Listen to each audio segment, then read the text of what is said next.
Assalamualaikum warahmatullahi wabarakatuh. Shalom dan salam sejahtera untuk kita semua. Perkenalkan, nama saya Piety Grace Andrea, NIM L0211911083, Program Studi Manajemen Sumber Daya Perairan, Universitas Hasanuddin. Video ini saya buat untuk memenuhi salah satu tugas mata kuliah Konservasi Sumber Daya Perairan mengenai konservasi ikan raja laut. Konservasi sumber daya perairan merupakan upaya perlindungan, pelestarian, dan pemanfaatan sumber daya perairan, termasuk ekosistem, jenis, dan genetik untuk menjamin keberadaan, ketersediaan, dan kesinambungannya, dengan tetap menjaga dan memelihara serta meningkatkan kualitas, nilai, dan keanekaragaman sumber daya. Ikan raja laut atau sering juga disebut sebagai fosil hidup, merupakan jenis ikan purba yang masih hidup di bumi sampai saat ini. Dan menurut penelitian, ikan raja laut ini lebih dulu ada sebelum dinosaurus. Dan diperkirakan telah hidup selama 400 juta tahun yang lalu. Dan kemudian selama 65 juta tahun dinyatakan punah. Namun siapa sangka, ikan raja laut kembali ditemukan di pantai Afrika Selatan pada tahun 1939 dan kemudian dikenal dengan nama ilmiah Latimeria camlunae.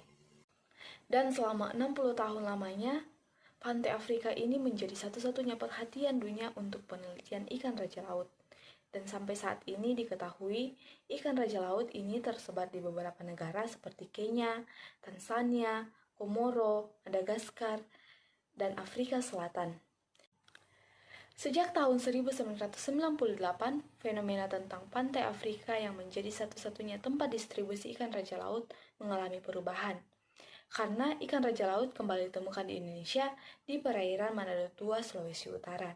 Kemudian spesimen dari Indonesia ini menjadi holotipe ikan raja laut dari Indonesia yang disebut dengan nama ilmiah Latimeria menadodensis.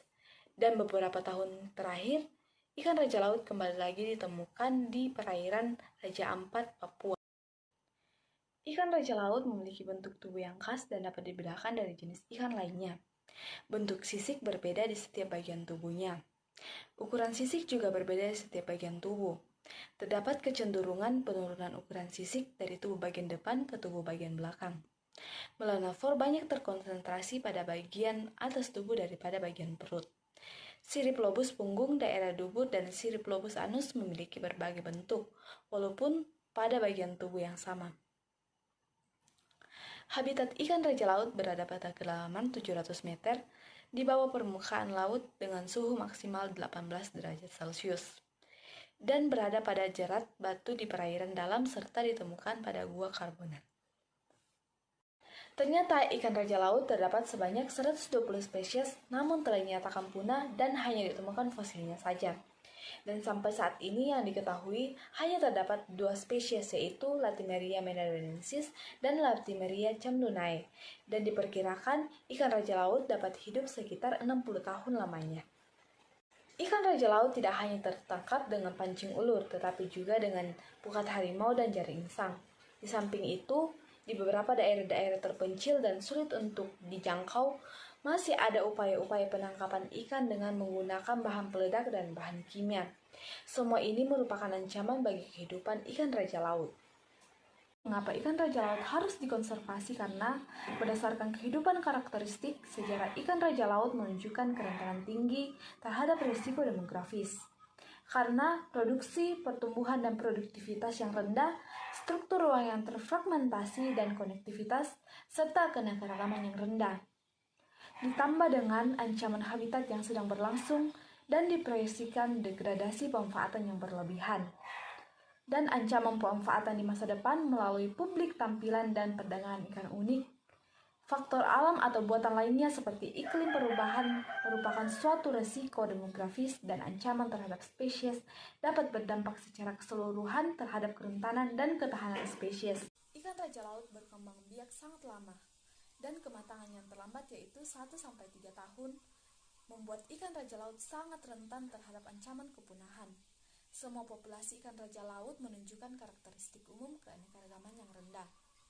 Ancaman terhadap ikan raja laut berasal dari perubahan iklim antropogenik termasuk peningkatan suhu laut mencapai habitat perairan dalam dan mengakibatkan penurunan kebugaran dan regulasi populasi berdasarkan penghilangan habitat yang sesuai dan dibatasi karena interaksi yang erat antara persyaratan termal ikan raja laut serta kebutuhan akan perlindungan dan mangsa gua yang sangat kompleks. Sejak penemuannya, banyak perdebatan yang muncul seputar kegiatan untuk melestarikan ikan raja laut sebagai salah satu peninggalan evolusioner dan nilainya bagi ilmu pengetahuan. Kemudian beberapa inisiatif konservasi pun muncul yang dilaksanakan di Komoro pada tahun 1990-an untuk mengurangi tangkapan sampingan ikan raja laut.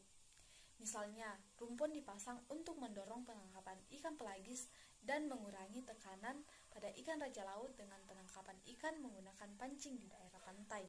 Dan dengan adanya penemuan ikan raja laut, serta dikenalnya ikan ini sebagai salah satu ikan purba yang hidup di perairan Indonesia, maka dilakukan beberapa langkah perlindungan. Secara hukum, ikan raja laut telah dilindungi menurut Peraturan Menteri Lingkungan Hidup dan Kehutanan Nomor 20 Tahun 2018 dan Nomor 92 Tahun 2018, serta telah dilindungi berdasarkan Peraturan Menteri Kelautan dan Perikanan Nomor 1 Tahun 2021. Selanjutnya oleh Convention on International Trade Endangered Species of Wild Fauna and Flora, ikan raja laut dilindungi dengan memasukkan jenis Latimeria medonensis ke dalam Appendix 1 dan jenis Latimeria camlunae ke dalam Appendix 2 sejak 1 Juli 1995. Berdasarkan IUCN, Latimeria camlunae masuk ke dalam status kritis, yang merupakan status konservasi yang diberikan untuk spesies yang berisiko punah dalam waktu dekat, dan Latimeria medonensis masuk ke dalam status rentan, yang merupakan status konservasi kategori spesies yang menghadapi kepunahan di alam liar di waktu yang akan datang. Sekian dari saya mengenai konservasi ikan raja laut. Kurang lebihnya mohon dimaafkan. Wassalamualaikum warahmatullahi wabarakatuh. Shalom dan salam sehat.